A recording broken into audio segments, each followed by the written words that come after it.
Hi, IDC. Christy Britton here, and I have fabulous Anna with me today. Anna is a dear sister at IDC. She's super fun, crazy smart, and she's going to share her testimony with us. So, Anna, how about you just introduce yourself and just tell us a little bit about yourself?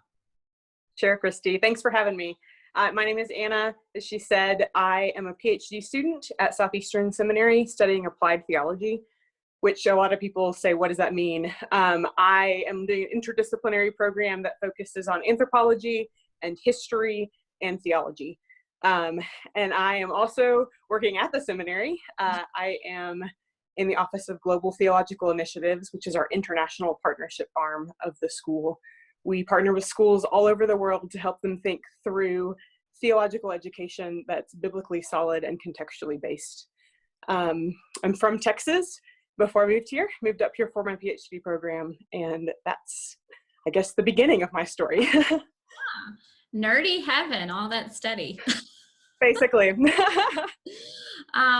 so tell us about how it is you came to be a believer. What does that story look like for you? Sure. So my family are very devout Christians and have been in my entire life of knowing them.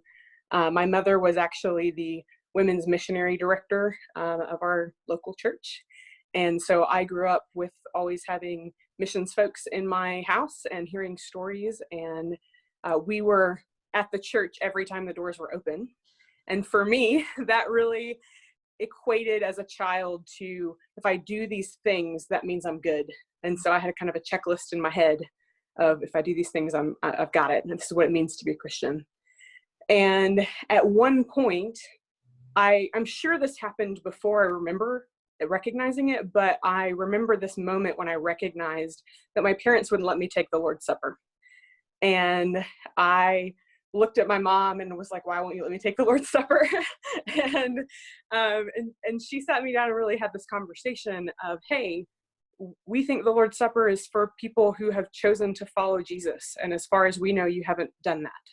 And so until you make that choice, we ask that you don't do that.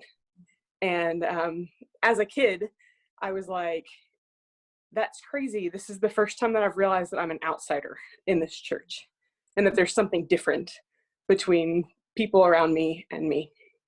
And so I started to ask questions, started to have lots of conversations with my mom and dad, and finally decided I genuinely want to follow Jesus. And so I always tell people, I know it can sometimes feel awkward to like tell your kids you can't participate in things, but it really, God used that in my life in a really powerful way. And even though I was fairly young and had a very childlike faith, I have no doubt in my mind that is when God called me to himself. Yeah. So what did that journey look like as you began to, as you got older, became a teenager, a college student? Like, how did your faith impact you at that age? Sure. I loved being part of the church, and I was captivated by God's mission from a fairly young age. And to be honest, at one point, I remember coming home from a missions thing and being really mad. And my mom was like, "Why are you mad?"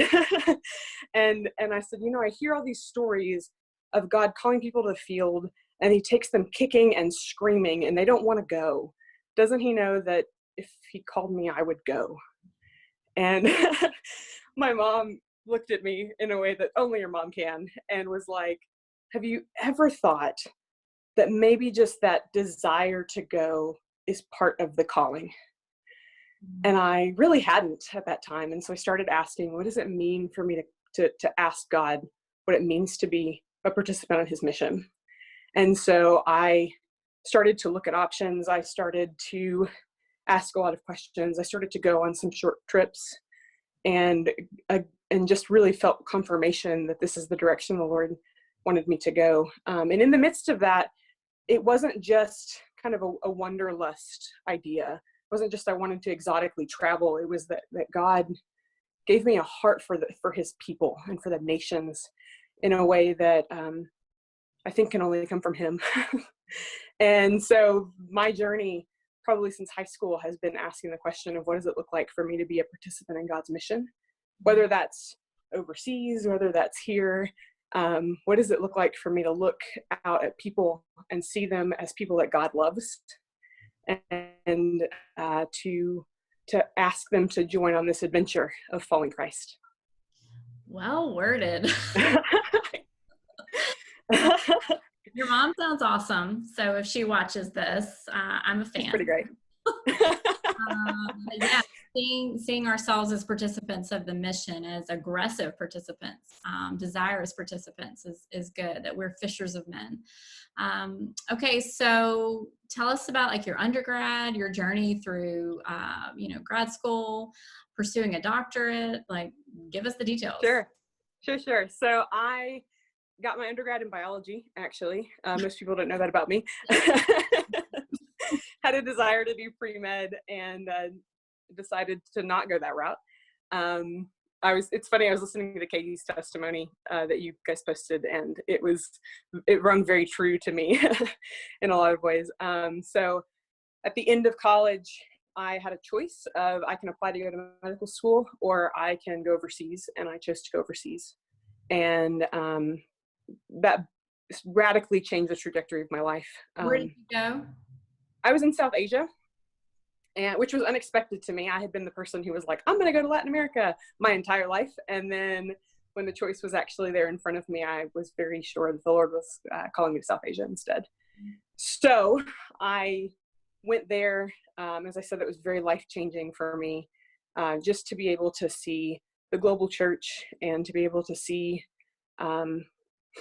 how God was working in places all around the world already was just incredible. And then I came back to the United States and enrolled in seminary, my master's degree in Texas. And I was only going to do the hours required to go back overseas. But every time I got ready to kind of think through going overseas, the Lord made it very clear that I still wanted you to wait.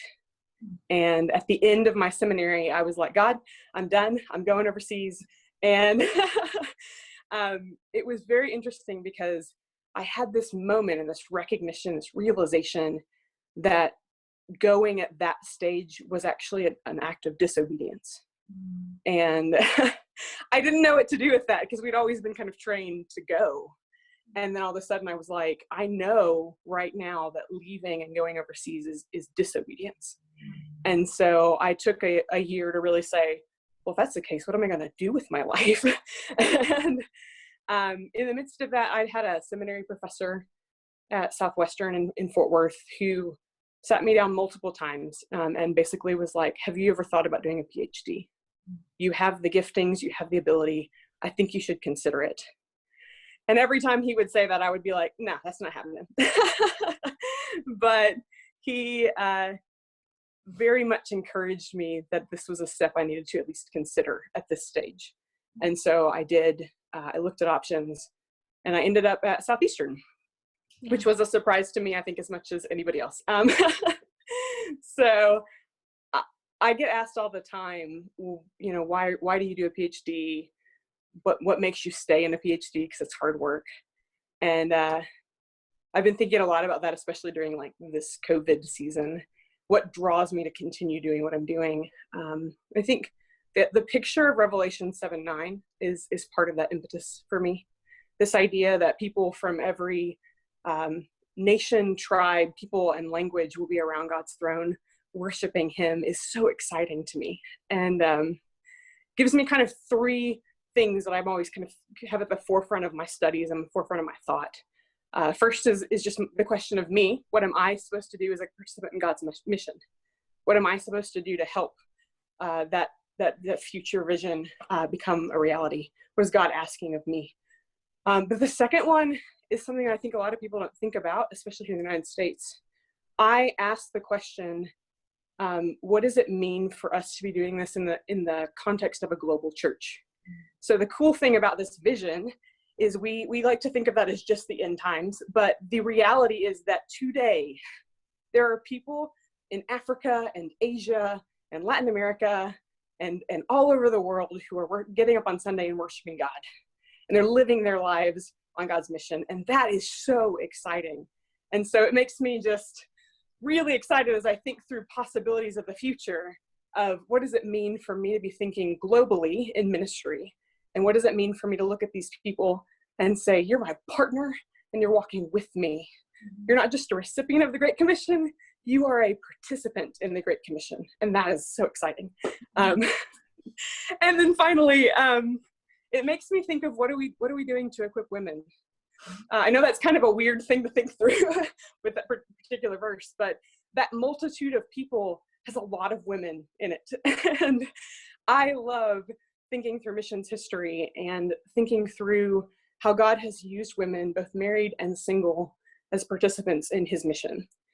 And so as I'm doing a PhD, I'm actually asking the questions, what does it mean for me to help women learn to grow in the grace and knowledge of our Lord Jesus Christ? Learn to love the Lord our God with all our heart, soul, mind, and strength. And what does that mean for them to feel adequately prepared to be participants in God's mission? So those are my things that I'm always thinking of as a PhD. Let's do it. Let's do it. I like it. I love your story. I knew some of it, but not all. It's incredibly inspiring. Your joy is absolutely contagious. And I love you. I think you're awesome. Thank you. Thanks for sharing with us. I know you've encouraged me, and I'm sure you'll encourage many others. And ladies out there, if you want to talk about being equipped, maybe talk to Anna. All right. Bye, IDC. Thank you.